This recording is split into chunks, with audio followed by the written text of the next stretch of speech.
Much for attending the public hearing tonight. And Commissioner Davis, feel free to take it away. Thank you. Good evening, everyone. This public hearing is officially called to order. My name is Donna Davis, and I'm a member of the Environmental Management Commission. I've been designated as the hearing officer for this 15A NCAC O2B Surface Water Quality Standards rulemaking effort.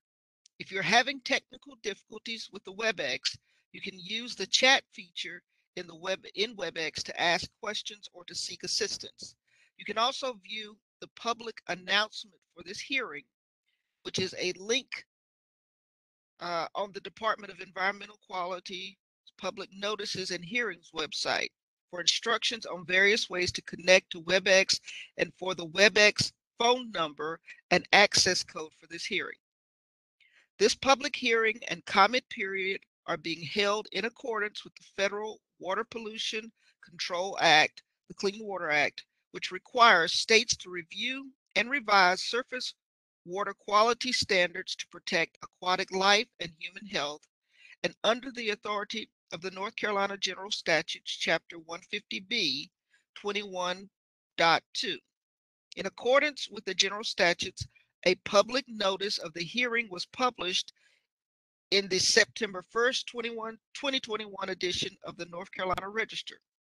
Notice to the public was also provided through the division's website, and press release was issued by the Division of Water Resources on September 1st, 2021.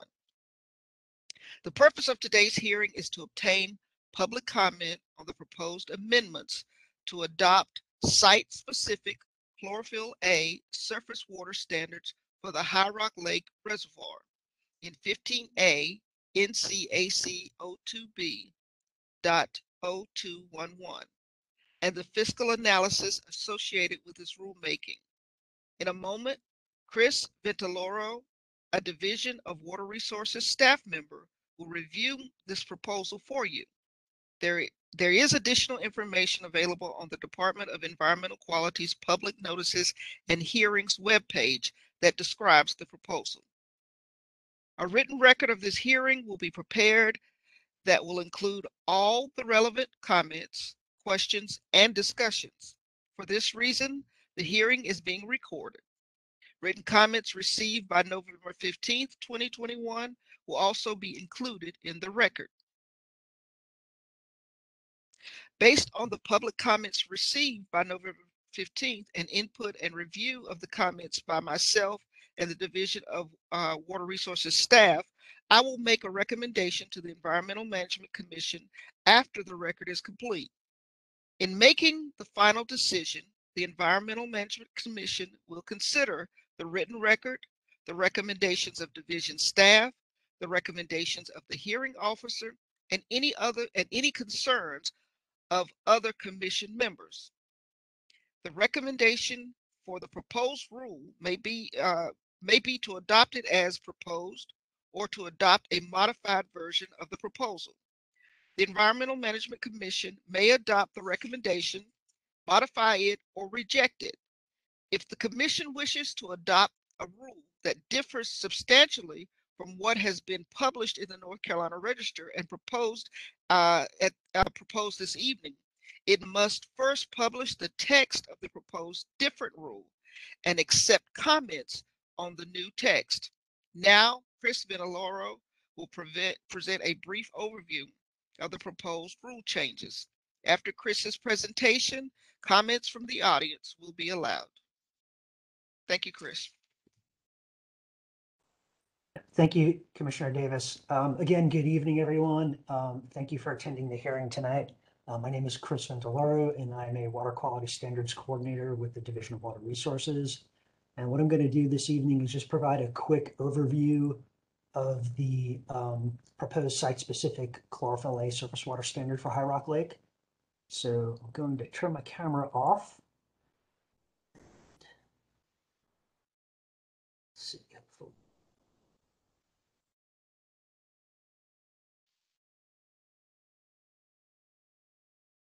Hopefully.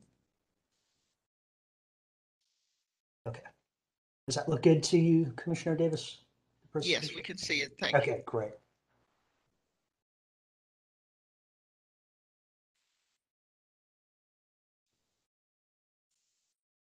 There we go. Okay, a little bit of a lag, but it should be okay. So again, this evening, I'll be providing a brief overview of the High Rock Lake site-specific chlorophyll surface water quality standard that's being proposed for rulemaking. Just a quick kind of review of some background information for High Rock Lake. So High Rock Lake is a reservoir in the Yadkin River. The lake is classified by the EMC as a Class B and a Class Water Supply for water. High Rock Lake serves as a popular site for recreational activities, especially for fishing and boating. And the town of Denton water treatment plant drinking water intake is about 0.5 miles downstream of the High Rock Lake Dam. High Rock Lake has a history of nutrient impacts dating back to the 1970s, when it was determined to be North Carolina's most eutrophic lake as part of a EPA National Eutrophication Survey. And this was out of about 16 lakes that were studied at the time. High Rock Lake is currently listed as being impaired by the state of North Carolina for chlorophyll, pH, and turbidity, and the chlorophyll impairment is based on the current statewide chlorophyll standard of 40 micrograms per liter. And it was really these impairments, which can result in environmental impacts such as algal blooms, fish kills, and aesthetic concerns, that resulted in High Rock Lake being included as part of the Nutrient Criteria Development Plan, otherwise referred to as the NCDP. The NCDP,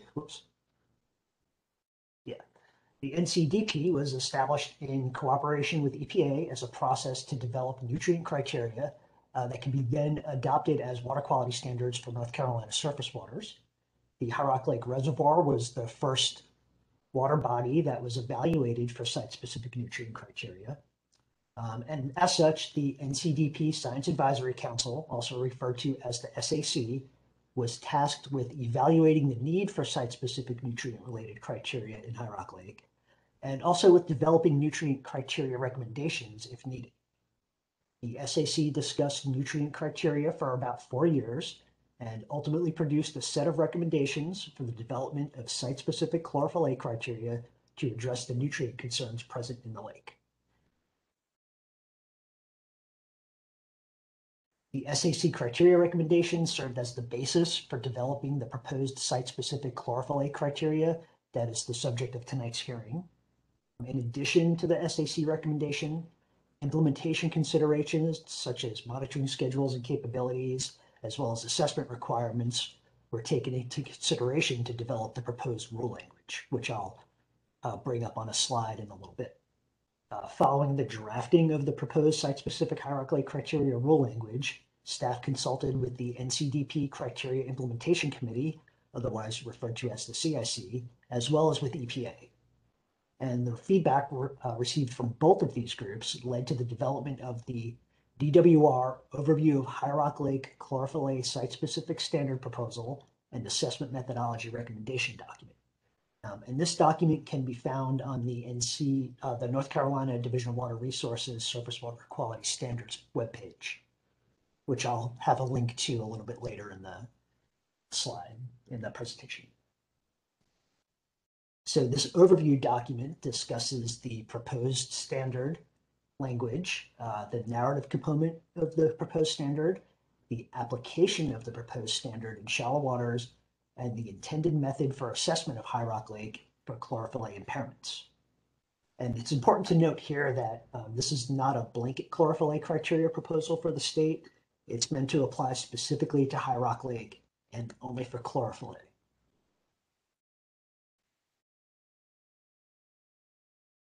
A. This brings us to the actual proposal of the site-specific criteria.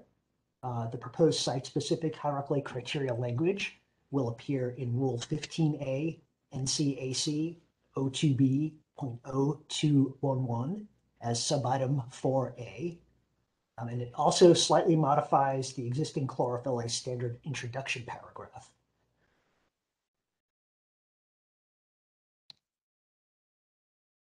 The full language of the proposed site-specific hierarchical criteria is shown here, and I'll read through the language and then break it down over the next few slides to address each of the components of the proposed criteria.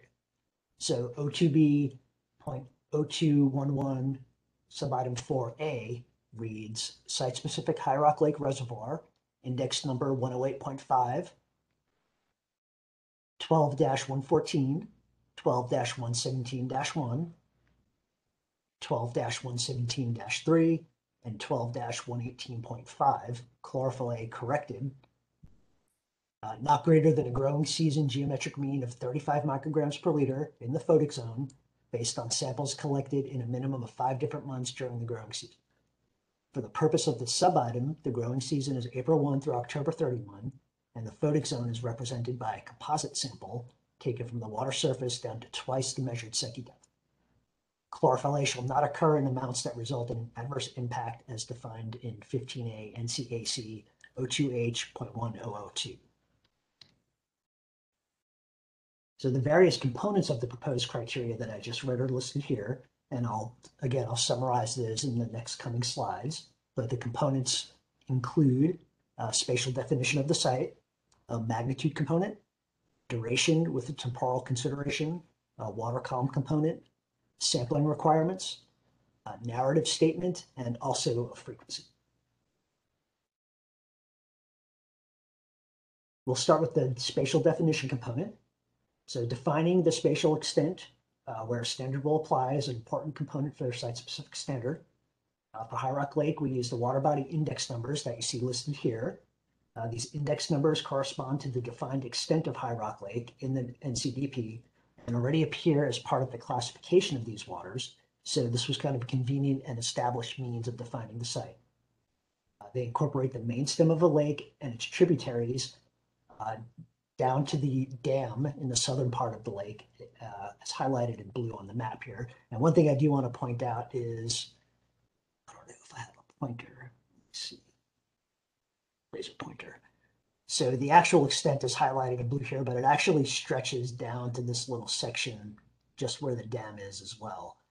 This map hadn't been updated, so I do apologize for that, but just to be clear, it does stretch down to the dam. Next, we have the magnitude. The magnitude is the numeric concentration of chlorophyll A specific to High Rock Lake that was determined to be protective of the various uses of the lake. And these uses include the aquatic life use, the water supply, and the recreation uses. For High Rock Lake, the magnitude of chlorophyll A is set to 35 micrograms per liter for the protection of all of these uses. And the graphics on the right just show part of the process for how this 35 microgram per liter magnitude was determined. And that aspect is actually discussed in a lot more detail in the SAC criteria recommendation document, which can again be also found on our website. The duration is the period of time over which samples are examined to compare to the magnitude. For High Rock Lake, this duration is expressed as a growing season geometric mean, with the growing season being defined as April 1 through October 31.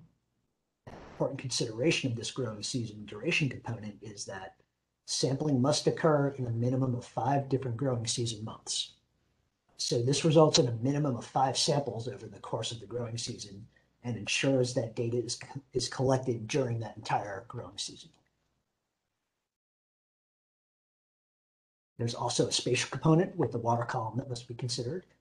This is consistent with how reservoirs are routinely monitored. It requires that samples be collected as composite samples throughout the photic zone, with the photic zone being defined as being twice the Secchi depth. Composite samples being collected from just below the surface down to twice the Secchi depth.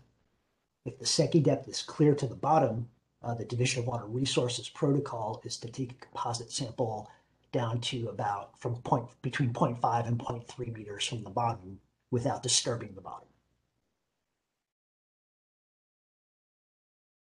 Next, we have the narrative component of the proposed standard. Narrative standards generally complement numeric standards and address situations that the numeric standard components may not capture. For example, the narrative standard may be referred to in incidents where isolated adverse impacts to the uses are identified, that would not typically be captured by routine monitoring and assessment of the criteria. So basically, this would refer to like more localized situations where chlorophyll A impacts are being observed on scales that are not affecting the entire lake. An example of which being something like a discharge leading to increased chlorophyll production in a specific area. Another thing to touch on here is that the narrative language that is proposed as part of this criteria is that even though a narrative statement for chlorophyll A already exists in the O2B 0211 rule, the additional language proposed in the site-specific High Rock Lake criteria is intended to clarify that discharges and loadings are considered. The existing chlorophyll A narrative only mentions discharges, which can be a little vague. And the term adverse impact was selected as this language was recently adopted by the EMC in 2018. And there's also precedence for it being cited in other O2B 0200 rules. Then the last component that we have is the water quality standard frequency. When we talk about frequency, we're really kind of asking how often can chlorophyll A occur at levels above the standard without impacting the uses. Now, for High Rock Lake, the site-specific chlorophyll A standard is proposed as being a not greater than measure, similar to the current statewide chlorophyll A standard, which is not greater than 40 micrograms per liter in non-trout waters. However, where the 40 microgram per liter statewide chlorophyll standard is based on instantaneous measure of chlorophyll A at a single point in time, the High Rock Lake criteria is proposed as not greater than a seasonal geometric mean of 35 micrograms per liter based on composite samples in the photic zone with data collected in a minimum of 5 growing season months. So even though this is written as a not greater than standard, the proposed language actually allows for some flexibility in determining the attainment of the standard over the course of that growing season. So for example, some of these growing season months may have chlorophyll concentrations above 35 micrograms per liter, but as long as this is not occurring consistently over the entire season, the standard would not end up being violated. And that's really about it for the summary of the proposed language. Here we have our estimated timeline of the rulemaking process for the proposed High Rock Lake chlorophyll A criteria. This has been updated from what was presented to the EMC to reflect where we are in the process now and to anticipate a timeline going forward. Right now, we are at the public hearing stage with the public comment period ending on November 15th. And we are estimating that we will return to the EMC to continue rulemaking in probably March of 2022 at the earliest at this point. And with that, I'd like to thank you so much for your time. And I want to stress again that public comments are due November 15th, 2021, and that written comments can be submitted either via traditional mail or through email. And the comments should be addressed to me and sent to the addresses that you see here. And then also additional information regarding this rulemaking can be found on the Division of Water Resources Surface Water Standards webpage. And that link is shown here on the slide as well. I think that's all I have. So Commissioner Davis, I will turn it back over to you.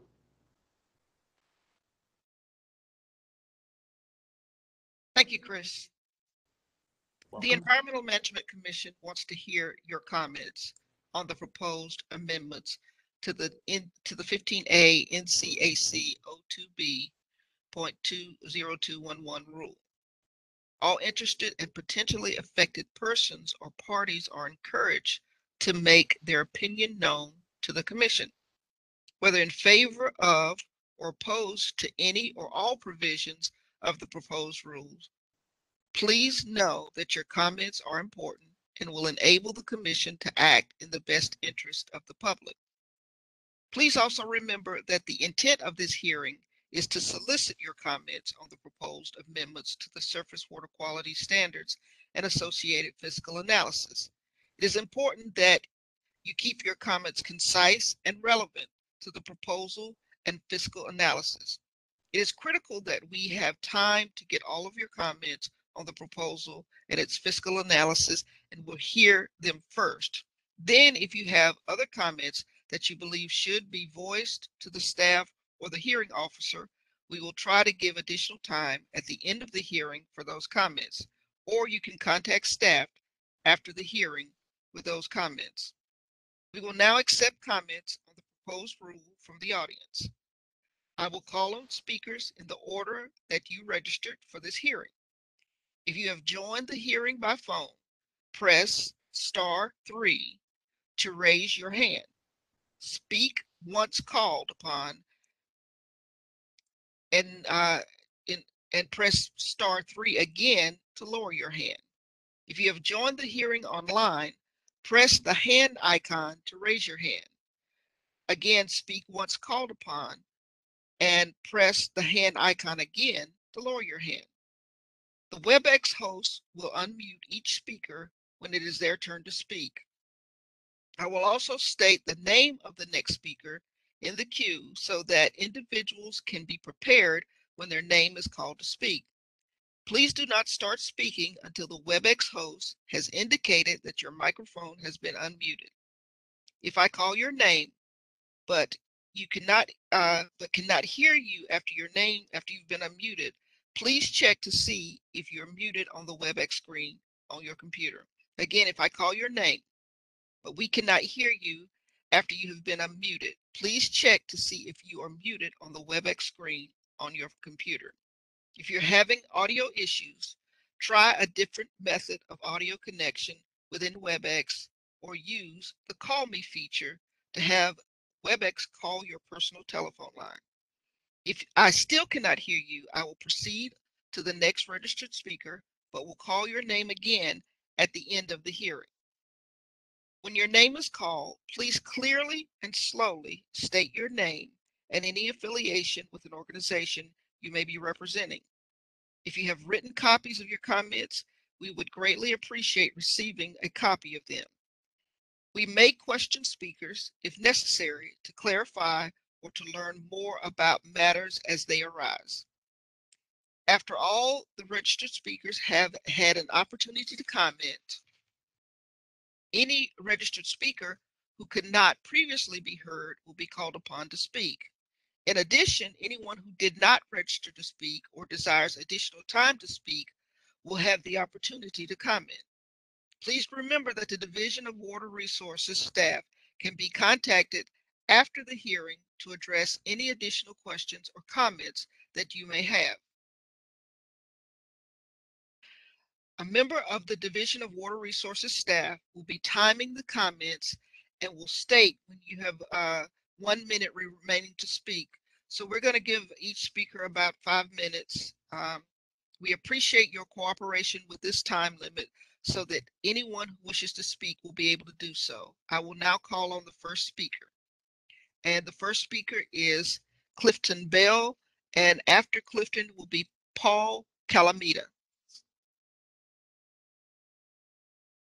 Clifton, you are now unmuted. Thank you. My name is Clifton Bell, and I am a environmental scientist with Brown and Caldwell, and also served on the SAC during the development of the recommendations. Today, I'm representing the North Carolina Water Quality Association, which is a statewide coalition of public water, sewer, and stormwater utilities representing a significant majority of the sewer population of North Carolina. This is an important regulation for us, and not only for High Rock Lake, but also we see this as an important precedent that the state's nutrient criteria development plan clearly establishes High Rock Lake as the pilot to inform other locations statewide. And to the extent that there are positive aspects or aspects of this regulation that we'd like to adjust, we feel like it's important to do that now and establish a good precedent. So I'd like to start with support for the North Carolina Criteria Development Plan, express support for that and appreciation for all the work of the SAC and the DWR staff that's gone into this proposal that we have in front of us. Really, I have three major comments. The first is the need to align this criteria with the unanimous SAC recommendation. The recommendation of the SAC was based on detailed research on the magnitude, duration, and criteria. It included all three components, and to the extent that any one of those is changed, it no longer represents the SAC's unanimous, I'd say hard-won scientific consensus. Uh, Proposal we have in front of us has duration and magnitude are similar, but the SAC had recommended a 1 in 3 allowable exceedance frequency. But what we have in front of us departs significantly from that by being expressed as a not to exceed criteria. I just want to emphasize the SACs had good reasons for that 1 in 3 recommendation. It was key to their consensus, and our statistical analysis, which we're going to provide with our written comments, shows that by going to a not to exceed probably increase the stringency of this regulation by at least 20% conservatively, and either for the High Rock Lake watershed or rolling out statewide for other, how many millions or billions that might be an extra implementation cost, I don't know, but it could be significant. We know that one of the concerns over the 1 in 3 was how to implement it given the monitoring schedule of monitoring lakes once every 3 years. I think there's a relatively simple way to address that. What we recommend is, if you're concerned about sometimes not having a tiebreaker year under the existing monitoring schedule, because you have split results for the 2 years that you do have, going back to the last assessment period, the straightforward recommendation would be, if you've got the two years in there and they have split results, conclude impairment. And this would be allow full assessment, and it would also provide an incentive for, it might be the state, it might be a local watershed association to go out and collect that additional year of data. But one way or the other, that would not be necessary. It would allow full assessment. Second major issue is the spatial. On the spatial issues, we recommend that the SAC's recommendation to exclude backwaters, isolated coves, and shallow water is reinstated. And we also would recommend that the technical documentation associated with this criteria remove references to this criteria being attained or requiring to be attained at every station. Rather, the correct Clean Water Act language is assessment units, and we'd also like to preserve the state's discretion to define assessment units in different ways, including possibly with multiple stations. For example, by defining assessment units by major limnological zone of relatively homogeneous water quality.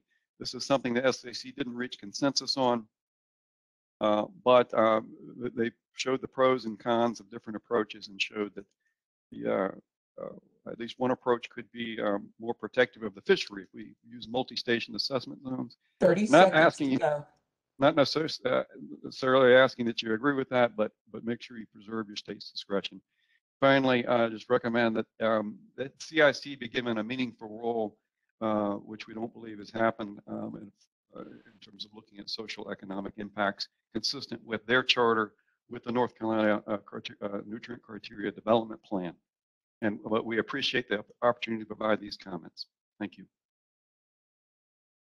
Thank you, Mr. Bell. Our next speaker is Paul Calamita, and after Mr. Calamita will be Courtney Driver. So I don't see Paul on the list, but there are 2 people who are connected by telephone audio, and they're showing up as call-in user 2 and call-in user 3. So I will briefly unmute them to see if they are Paul. So call-in user 2, you are now unmuted.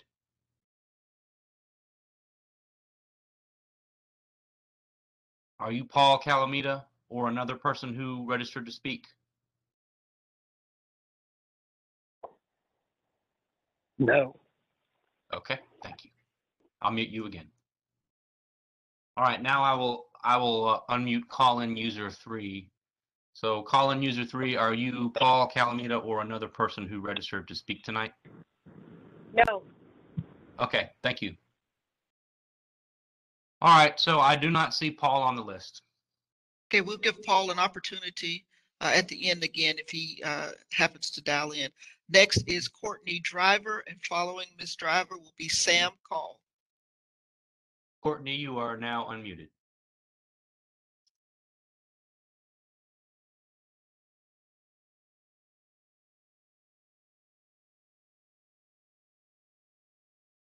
We cannot hear you, Courtney. Can you hear me now? Yes, we can now. Thank you. Okay. Sorry about that. It's no problem. Good evening, Commissioner Davis and others on the call. My name is Courtney Driver, and I'm the Director of Winston-Salem Forsyth County Utilities. Our utility has 2 wastewater treatment facilities that discharge into the watershed of High Rock Lake and will be directly impacted by nutrient management efforts developed based on the proposed rules. We also get our water supply from the Yakin River upstream of the lake and therefore are supportive of water quality improvement efforts in the watershed. Tonight, I am primarily speaking as the chair of the Yakin PD River Basin Association. The association is a coalition of NPDES permit holding point source dischargers initially formed to collaboratively conduct permit required in-stream water quality sampling. Formed in 1998, our group has recently taken on a broader leadership role in watershed management. There will be several speakers representing our organization this evening. As the first speaker, I will provide background on our organization and some of our broader concerns. The Yakin PD River Basin Association has been working collaboratively with DWR on High Rock Lake water quality since the lake was first identified as impaired for chlorophyll A in the early 2000s.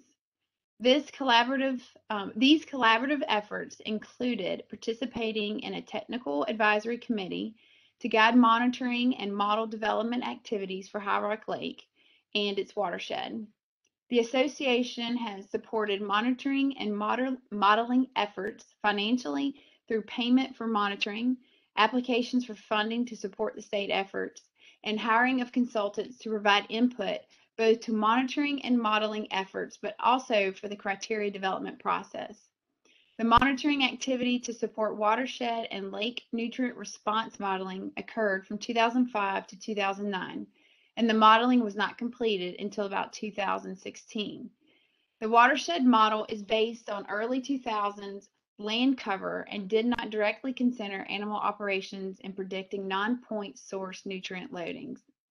Recently, the Yakin PD River Basin Association collaboration efforts have expanded to include working with the Yakin River Keeper organization on their efforts to manage water quality in the river basin, reaching out to other potential watershed stakeholders such as NCDOT and agricultural community organizations, and also coordinating with the newly formed Yakin PD Water Management Group on issues of mutual concern in the river basin. The Yakin PD River Basin Association has been very concerned with the delay in moving forward with development of a nutrient management strategy until a site-specific standard is adopted, because the data supporting the modeling tools is becoming outdated.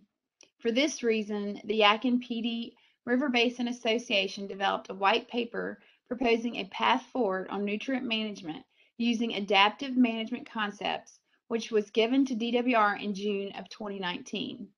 The strategy presented in the document recognized the criteria development and the rulemaking process would take time, but would have allowed implementation steps to start immediately, since many of the initial actions in nutrient management aren't sensitive to modest adjustments to the nutrient management target. It was adaptive because there have been many changes in the High Rock Lake watershed since the baseline land cover used for the current watershed model. Our organization supports the Division of Water Resources and Environmental Management Commission's effort to develop site-specific criteria for High Rock Lake. We have been tracking the progress of the nutrient criteria development efforts by the state since they were initiated in 2015. Specifically, we support the unanimous recommendations of the Science Advisory Council, referred to as the SAC, that were incorporated in the report. Not all of their recommendations have been included in the proposed rules. We believe that there are aspects of the proposed rules that make them more stringent than the SAC's recommendation. As I indicated earlier in my remarks, there will be several other speakers from our organization that will provide additional details on things we support in the proposed rules, changes we would like to see, and our view of the path forward for nutrient management for High Rock Lake. Thank you for the opportunity to speak this evening. Thank you, Ms. Driver. Our next speaker will be Sam Call, following Mr. Call will be Bill Kreutzberger. Sam, you are now unmuted. Good, thank you. Good evening. My name is Sam Call. I'm the utility director of the town of Wilkesboro. Wilkesboro has one wastewater treatment facility that discharges into the Yakin River in the watershed of High Rock Lake and will be directly impacted by nutrient management efforts developed based on the proposed rules. We also get our water supply from the Yakin River upstream of the lake and are therefore supportive of the water quality improvement efforts in the watershed. Tonight, I am primarily speaking as the vice chair of the Yakin PD River Basin Association. Courtney previously gave you background on our organization, and I am going to speak on several aspects of the proposed rules that we support. The proposed site-specific chlorophyll A standard for High Rock Lake was developed based on some of the recommendations from the SAC established as part of the nutrient criteria development plan process. After nearly 5 years of deliberations, the SAC published their findings in May of 2020. The Yakin PD River Basin Association supports the recommendations of the unanimously approved SAC report, and we support the aspects of the proposed rules based on their recommendations, which I will describe. The proposed magnitude of the site-specific standard of 35 micrograms per liter was recommended based on a detailed review of information pertaining to the relationship of chlorophyll A levels that were supportive of specific water uses. The SAC identified a range of 25 to 40 micrograms per liter as generally supportive of primary recreation, water supply, and aquatic life uses. The SAC also looked at information pertaining to whether the designated uses of High Rock Lake were being supported. This included a special study of algal toxin levels in the lake in 2016 that indicated that toxin levels were below proposed EPA criteria levels to protect primary recreation and water supply. They recommended a magnitude of 35 micrograms per liter in the upper, which is in the upper half of the potential range, in acknowledgement of the favorable indicators of use attainment in High Rock Lake, such as thriving fishery, low algal toxin levels observed in 2016. However, we support this magnitude of in conjunction with the SAC recommendations on exceedance frequency. The SAC examined a range of information and determined that there were lack of any nutrient-driven acute levels in High Rock Lake. They determined that the criterion should be based on long-term or chronic effects of nutrient-driven enhancement of primary production. They thought that a criterion based on the central tendency of data during the growing season for an area being assessed was most appropriate. They selected a geomean based on an EPA recommendation that this was the best measure of central tendency for log normally distributed data such as chlorophyll A. In addition, they identified several other states that are implementing chlorophyll A criterion based on a geomean value. The SAC recommended that the geomean be calculated based on the data collected during the growing season and recommended April through October be specified as the growing season for High Rock Lake. This is consistent with other seasonal requirements in North Carolina water quality rules and is a realistic representation of the growing season. We agree with the minimum data requirements in the proposed rule of having the data in 5 of the 7 months in the April to October period, as was recommended by the SAC. However, it should be noted that the data collection by DWR is typically skewed towards the warmer 5 months, May through September. The geometric mean of data collected in the warmest 5 months normally during good weather conditions will provide markedly different results from a geometric mean calculated based on the daily predictions from water quality models for the same stations April through October. We 30 believe seconds left. Excuse me. that DWR's monitoring should be expanded to routinely include all 7 months. We'll provide some additional detail on this in our written comments. This completes our comments on the aspects of the rules we support. Additional speakers will discuss potential improvements to the rules in how we move forward with nutrient management for High Rock Lake. Thanks for the opportunity to provide comments this evening. Thank you, Mr. Cole. Next up, Bill Kreutzberger, and following Mr. Kreutzberger will be David Sanders. Bill, you are now unmuted. Good. Can you hear me? Can you Yes. hear me? Okay, good. Good evening. My name is Bill Kreutzberger, and I'm a consultant to the Yakin PD River Basin Association, and I live in Fleetwood, North Carolina. I'm speaking tonight on behalf of the association, and the focus of my comments are things we'd like to see changed in the rules to improve them. My overarching comment is the draft rules do not fully align with the recommendations of the Science Advisory Council, which were adopted unanimously after years of deliberations. I'm going to highlight these differences and some suggested improvements. First, I want to discuss the not to exceed structure of the standard that Chris addressed in his presentation. The proposed site-specific structure is structured similar to the other criteria in North Carolina standard rules and does not specify a frequency in the rule. Therefore, any exceedance of the proposed geometric mean would be considered not attaining the water quality standard. The SAC recommendation that the High Rock Lake site-specific standards specify a frequency of more than once in 3 years, as indicated in the proposed standard, would indicate the proposed standard was not being attained. They reviewed other similar requirements in other states and provided rationale for this recommendation. In making their proposal, DWR acknowledged the seasonal and year-to-year variability in chlorophyll A measurements and indicated more than 1 year of data be included for assessing whether assessment unit was attaining the standard or not. However, the proposed structure of the standard would allow legal interpretation of data for 1 year as not attaining the water quality standard. Reliance on 1 year of data was not the intent of the SAC, nor the apparent intent of DWR.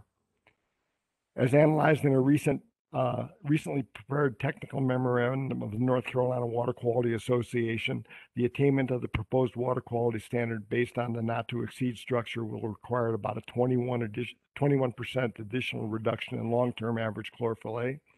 This additional reduction is not justified based on the many positive indicators of use support in the lake detailed in the SAC report. This technical memo also notes that this will reduce the average chlorophyll A to levels below those cited by the SAC as necessary to support the warm water fishery. The next thing I want to discuss is the narrative component of the proposed standard. Our association thinks it's inappropriate for several reasons. First, there's nothing site-specific about this proposed standard. If they were going to rewrite it to address the adverse impact, they should have rewritten the existing narrative standard. Second, no implementation information for this narrative standard was provided. In its regulatory impact analysis, DWR didn't provide any information on how they would implement it or any associated cost information. The association thinks that the referencing the definition of adverse impact is very stringent, since it says effect on water quality and best usage rather than just best usage. And it might be more appropriate to relate to a preclusion of designated uses, which is already provided in the same rule as in paragraph 2. Finally, the narrative is poorly structured. Chlorophyll A is a pigment, and measurement of this pigment is an indicator of algal biomass in a water body. In and of itself, it does not cause impairment, but is an indicator of algal biomass. We suggest that a more technically appropriate structure of this narrative would be as follows. Chlorophyll A shall not occur in amounts that indicate excessive growth of microscopic vegetation, resulting in a preclusion of use pursuant to 15A NCAC 2B 0211-2. Our association recommends that DWR staff develop information in public review on how DWR and EMC will implement this narrative prior to the EMC moving forward. Otherwise, the EMC is adopting a criterion where no information is being provided to the public on how it will be used. Because of timing, I'm just going to briefly mention our other improvements that we'll describe in more detail in our written comments. We believe the rule should at a minimum include a language that the interpretation of the proposed standard is applying to major limnological sections of the lake rather than individual stations. This is similar to how many other states have specified their standards. 30 seconds. We also think the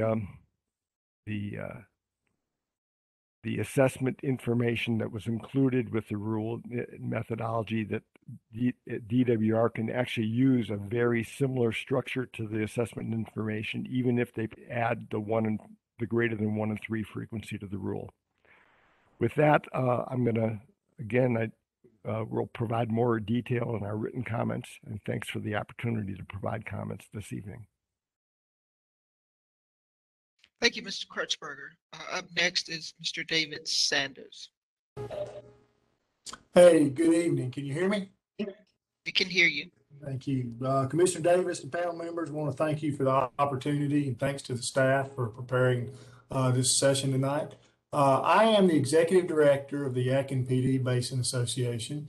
Our members have given you background on the organization, the aspects of the rule we support, and Mr. Kreutzberger made suggestions on how the rules could be improved. I'm going to speak on our view of how our path forward is affected by this decision on chlorophyll A and upcoming work on nutrient management. DWR has indicated that after adoption of the proposed rules pertaining to High Rock Lake, they will begin moving forward with a process to develop a nutrient management strategy for High Rock Lake. Staff members from the planning section recently attended one of our virtual association meetings and gave us an update on their anticipated schedule. Over the past year or so, they have been providing periodic briefings at our bi-monthly meetings on various aspects of the development of nutrient management plans. After finalization of this rulemaking, DWR will ramp this effort up, broaden stakeholder groups to represent the watershed, and begin the process to develop an approach to nutrient management in the High Rock Lake watershed. This process will eventually lead to rules similar to those for Falls and Jordan Lakes for implementation of the nutrient management requirements. The Basin Association is of the opinion that DWR's typical rulemaking process is not the optimal approach to achieving meaningful water quality objectives for High Rock Lake, as the experience in other watersheds in North Carolina has shown. As outlined in the Basin Association's white paper, an approach that provides for early implementation wins, and a process that adapts to new data and insights from water quality data collection and modeling provides an alternative with great potential. Ultimately, this approach will provide all stakeholders a structured process to understand and incrementally redefine necessary water quality improvement strategies and define investments in meeting the water quality objectives. As indicated by other speakers from our association, we are very concerned that the deliberate process used by DWR in moving forward with nutrient criteria has allowed the previously developed modeling tools to become outdated. The modeling tools were developed by a contractor to EPA based on collaborative data and input from the association through a technical advisory committee. The baseline data for lake monitoring data used to develop the nutrient response model was collected between 2005 and 2009. This means lake data is more than 12 years old. We believe the nutrient response model may possibly have some value for assessing potential response of the lake to reductions in nutrient loads from the watershed. However, we have less confidence in the watershed model. Our organization believes that an updated watershed study and refinement or replacement of the watershed model is necessary to support rigorous nutrient management planning. The watershed model relied on early 2000s land cover to estimate non-point source loads and did not directly consider animal operations in its approach to estimating watershed loadings. While point source loadings in the model can and have been updated, the outdated land cover and lack of current estimates of potential inputs from animal operations is a major deterrent to being able to develop a sound technical basis for this nutrient management strategy. As an illustration of this problem, the Yakin Riverkeeper organization recently worked with Piedmont Triad Regional Council to prepare a report entitled Roadmap to a Cleaner Yakin, which they completed in August 2020. This report contains useful information on the watershed and recommendations for moving forward. Our organization participated and reviewed this document, as well as representatives of state and local agricultural agencies. Several of the agricultural agencies pointed to a lack of substantiated data to support estimates of agricultural inputs as estimated using the watershed model and raised objections to the report. Basin Association believes that this issue will become an impediment to getting consensus on the traditional nutrient management approach used by DWR and believes a more adaptive approach is appropriate. Our organization has been anticipating this problem for some time. An initial step forward, the Basin Association developed a white paper outlining a potential nutrient management approach in 2018 and 19. You have 30 seconds. This report was presented to DWR in May and June of 2019. We received very little response, and we believe there's useful information here that would help provide a stepwise nutrient management approach for High Rock Lake. So we've actually stepped back and waited for some of this process to unfold, but we're still willing to contribute to future efforts collaboratively in the development of nutrient management policy for the lake. Thank you.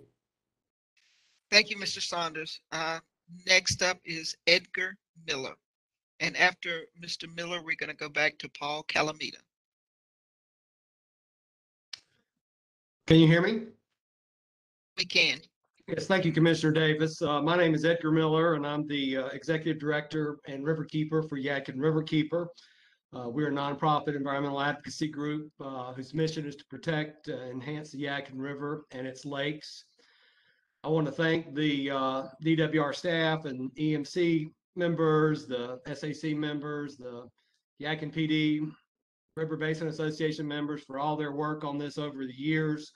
And while we do share some of the concerns that they have raised tonight, some of those technical issues, we believe that it's important to get this standard adopted, and that it's you know, with all due respect, somewhat long overdue as a starting point for developing the more comprehensive nutrient management plan, nutrient criteria development plan that's been referenced here tonight on several occasions. So we do agree that the SAC recommendations hit the sweet spot for chlorophyll A levels, which balances the different uses of the lake and will be protective of both aquatic life and recreational uses, while also improving the overall water quality of the lake and ultimately the entire Yakin River watershed above High Rock. The adoption of the standard will not only help address the lake's impairment by chlorophyll A, but also other impairments related to pH and turbidity. At least that's our sense of what's going on there, and some of that is borne out by the SAC's analysis. In the absence of any specific numerical criteria for nutrient pollutants like phosphorus and nitrogen, chlorophyll A is the best indicator of nutrient loading that we have at this time, and we believe the EMC should move forward to adopt the standard as proposed, and hopefully through the work on the nutrient criteria development plan for the basin, we can address some of these implementation and data issues that David and others have raised tonight.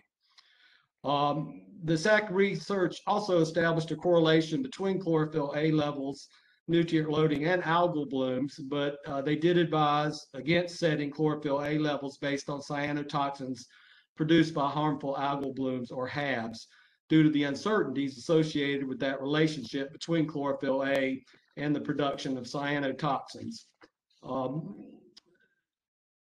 We have looked at that issue a little more closely, and in the SAC report, it did indicate the presence of several species of cyanobacteria that produce HABs and cyanotoxins.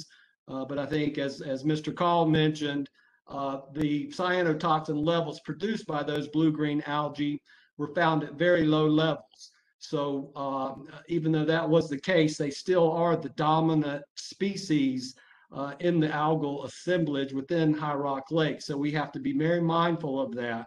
And in that regard, we believe there still is time to address and prevent the widespread growth of harmful algal blooms in the basin. And whatever happens in High Rock will impact both Tuckertown and Baden as well, as we've seen. We found the benthic algae cyanobacteria Lingbaia woolli in High Rock for the first time 2 years ago, but both Baden and Tuckertown have consistently showed 50 to 70% coverage during the growing season for the past few years. So we have to act now. We can't delay this any further. We've had blooms reported on High Rock Lake The state has come out and tested for those. We've had one pet death that we are associated with one of those blooms.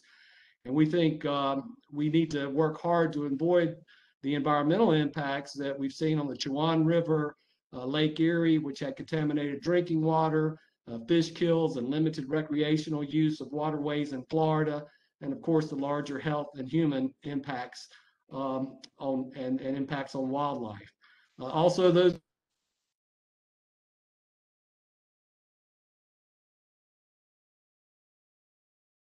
real estate markets, reduced tourism and recreational spending, and ultimately increased cost of drinking water treatment. So 30 seconds. While we do share concerns about the assessment methodology, the frequency of exceedances and monitoring, the narrative standard, I think Bill's suggestions are very positive in that regard, and I think we would support that. And certainly more data, better data, more current data is always helpful. So thank you for your time, and we encourage the EMC to move forward to adopt this standard, and look forward to working with all the stakeholders to help implement it. Thank you. Thank you, Mr. Miller. Is Paul Calamita with us? I do not see Paul on the list, but there is a call in user 4. I believe we already spoke to users 2 and 3. So call in user 4, you are now unmuted. Are you Paul Calamita? No. All right. Thank you. Okay.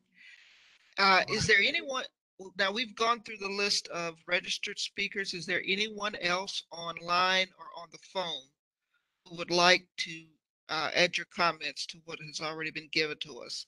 If you're on the phone, you can press *3, and that'll let us know that you're interested in speaking. And if you're online, you can press the hand icon, and that'll let us know as well that you're interested in adding your comments. Do we have any other speakers?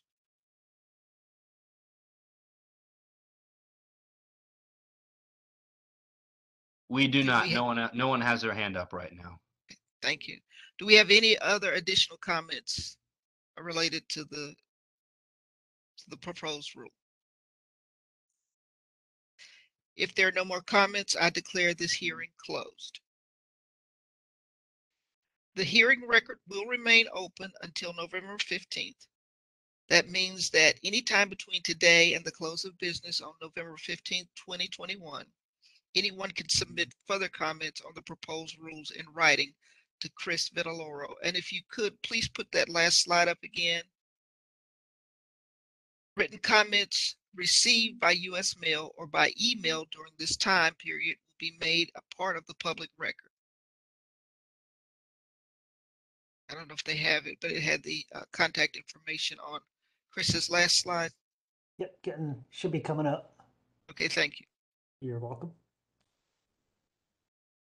So if you have written comments, either written comments from tonight that you would like to share with us, or additional written comments, they can be sent to Chris Vitelloro at the address that is on the screen, or you can find him on the DWR website.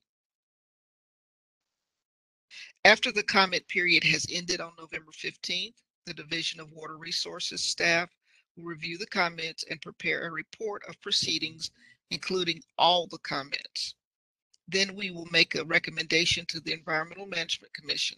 The commission will make a decision regarding the proposal after consideration of the report of proceedings and our recommendation. As I noted earlier, the commission may not make substantial changes to the final rules without re-notice and rehearing. And I want to thank everyone for attending this online hearing, especially those of you who offered your comments. We do appreciate you taking the time and the effort to submit them. And that's all I have for this evening. Is there anything else from our host or Mr. Vitelloro? This is Chris. I don't have anything else other than to say thank you to everyone who attended, and thank you very much for your comments. And just to remind everybody again that the public comment period ends November 15th. So please try to get any written comments into us by then. And if you have any questions, feel free to contact me I think most of the folks online here have my contact information, but if you don't have it, you can also find it on the Surface Water Standards webpage. So thank you so much.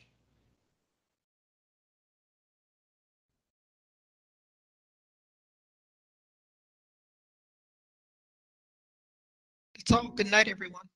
Thank you. Thank you, Commissioner Davis.